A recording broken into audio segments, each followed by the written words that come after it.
Nita is back tonight from the Way Back In. We're going to talk about the Don't Bet Your Future campaign. Thanks for coming back. Thank you. It's a good time to talk about this. Obviously, there's a lot of gambling going on this week as we lead up to a big football game on Sunday. Yes, the big game's coming up, right? So a lot of gambling, and we just want to make sure that everybody's aware of, just be responsible, be safe, do things the way you can do it, the way you can afford it.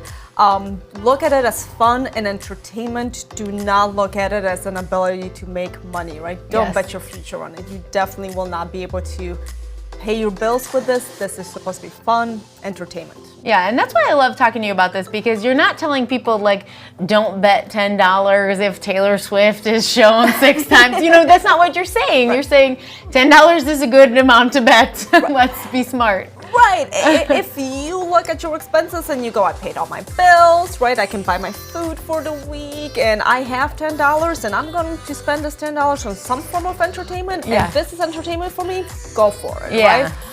But if you're thinking, like, I'm going to invest this $10 and Taylor Swift shows up only 5 times, and you're like, oh no, now I can't pay my rent, that is where we think there might be a problem. Yeah, that's where you come in with the Are You Really Winning campaign. It says here 400,000 people have gambling issues in Illinois, and 700,000 are at risk. So that's why we're talking about this and kind of just reminding people, the smart ways to have gambling in your life and then when you should be concerned. Right.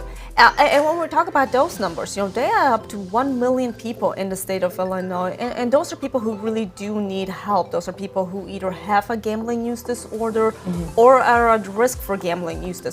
And at that point, we want to make sure that they know that there is help available. Sure. And help available for families. So tell me about the Don't Bet Your Future campaign. It's launching in March, and it's geared toward children, teenagers. Well, and the whole entire campaign is geared toward the fact that, gambling is 21 and over, lottery 18 and over. So making sure that when you are under the age of 21 or 18, you are not gambling and you're not promoting gambling, right? So when the Super Bowl or the big game is on, right?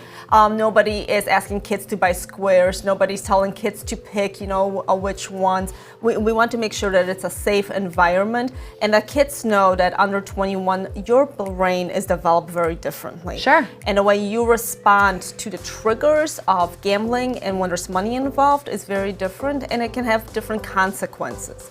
And you might not really know yet where do you align within those, and we want to make sure that everybody's protected. And for those who could possibly fall into that 1 million, we want to do everything imaginable not to get them to be there. That makes sense. I think we talk about age restrictions with alcohol and going to bars, but we don't really think about the gambling restriction like how you mentioned with your brain's not developed, which is why. That's why. Right. It's no other reason.